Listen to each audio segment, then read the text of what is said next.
Sud Radio Madame Langage, Jeanne Bordeaux. Bonjour Jeanne.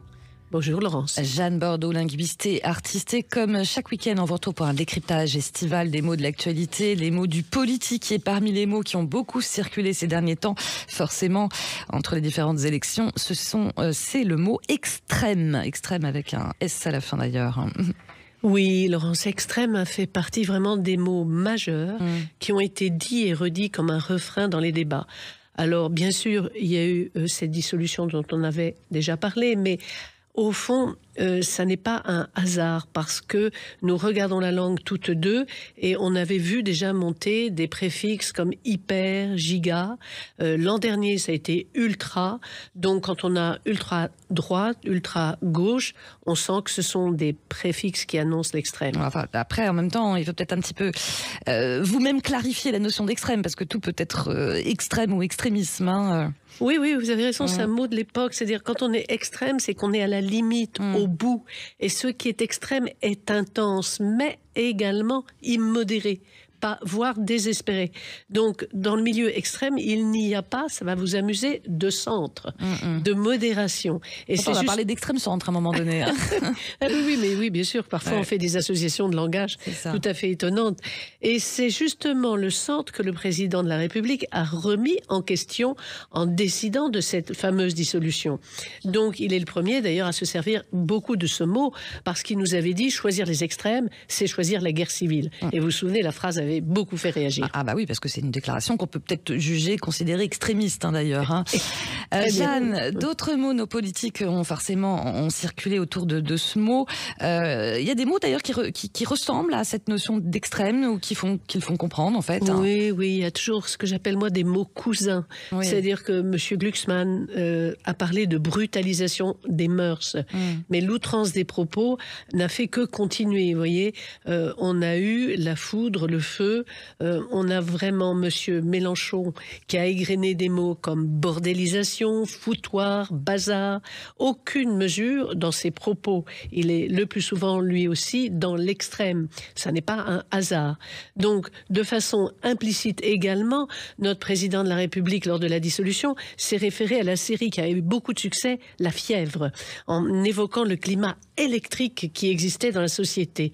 Il a même dit, s'ajoute une fièvre qui s'est emparée du débat public. Tout ça ne fait pas respirer la modération, n'est-ce pas? Ouais, alors fièvre, ambiance extrême, chaude, voilà, dans tous les mots que vous avez pu un peu piocher également dans les journaux. On peut parler d'incandescence aussi des faits. Oui, et puis on en parlait toutes les deux. En fait, ce n'est pas un hasard parce que on a vu haine en ligne, et puis on a vu monter les gilets jaunes, et puis on a vu la colère des agriculteurs, et puis on entendait tout le temps ce mot état d'urgence. Le monde politique lui-même maintenant est devenu comme le climat en état d'alerte orange. Récemment, il y a quand même eu viol, injure, toute cette notion aussi de débat enflammé, et c'est normal, autour de l'antisémitisme. Vous vous souvenez que là encore, le public est resté mais sidéré face au récent calvaire d'une petite fille de 12 ans, victime d'un viol antisémite. Les événements sont rudes, durs. Il y a des violences monstrueuses et elles sont régulières. Donc, pas étonnant. On le voit bien d'ailleurs même avec la notion de front. On s'affronte, on se confronte et le front suscite un peu et génère parfois un état guerrier. Une eurodéputée écologiste a dit « Le président lui-même jette de l'huile sur le feu ». On a l'impression que c'est un cercle infernal. Et les Français sentent que ça chauffe. Regardez, moi qui adore les verbes, un verbe très important qui pourrait annoncer les flammes de l'enfer, c'est diaboliser et dédiaboliser. Ouais, on a cessé de l'utiliser. Ouais.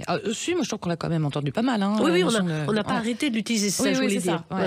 D'autres mots encore qui sont liés à ce champ un peu lexical, lié à l'extrême ou l'extrémisme. On a pu en parler, puisqu'au départ, vous dites le mot extrême a pas une part positive, ce sont les JO. Vous voyez, dans les Jeux Olympiques qui sont en train d'avoir lieu, on doit être au plus haut, on doit être au-delà du médiocre, et les grands sportifs eux-mêmes cherchent les performances extrêmes. C'est là c'est une autre forme. Oui, mais les mots ont toujours ce sens pluriel, et finalement prennent leur sens souvent dans un contexte, vous voyez. Et en fait, qu'est-ce qu'on constate? On est quand même dans une société qui aime énormément la démesure. D'ailleurs, à un moment donné, on parlait aussi de soif de radicalité et de radicalisme. C'est la même idée. Ouais. Pourquoi ce mot, finalement, nous fascine, parce qu'il y a une fascination autour de la notion d'extrême, en fait, Jeanne. Je ne sais pas si je pense qu'on adore se faire peur. Et vous voyez, il y a un homme qui est souvent cité pour ses citations, c'est Georges Bernard Shaw. Il avait dit « La peur pousse les hommes à n'importe quelle décision extrême ». Donc, au fond, pour conclure, souvenons-nous aussi que le président de la République n'a pas cessé de dire pendant la campagne « N'ayez pas peur ». Donc, on voit que ce climat d'intensité dont on parlait dès le début, il est entretenu et par bien des biais, bien des phrases et bien des personnes qui presque malheureusement là-dessus et sur ce mot sont toujours toutes en train d'utiliser. C'est pas pour autant qu'elles sont d'accord. C'est ça. Enfin, jouer sur les peurs, c'est pas nouveau, finalement, en politique. Non. La peur du loup. La peur du loup. Voilà pour ce décryptage, encore une fois. Merci pour vos lumières, Jeanne Bordeaux, Madame Langage, à réécouter en podcast sur sudradio.fr et on vous retrouve le week-end prochain. Merci, Jeanne. À la semaine prochaine. Au revoir.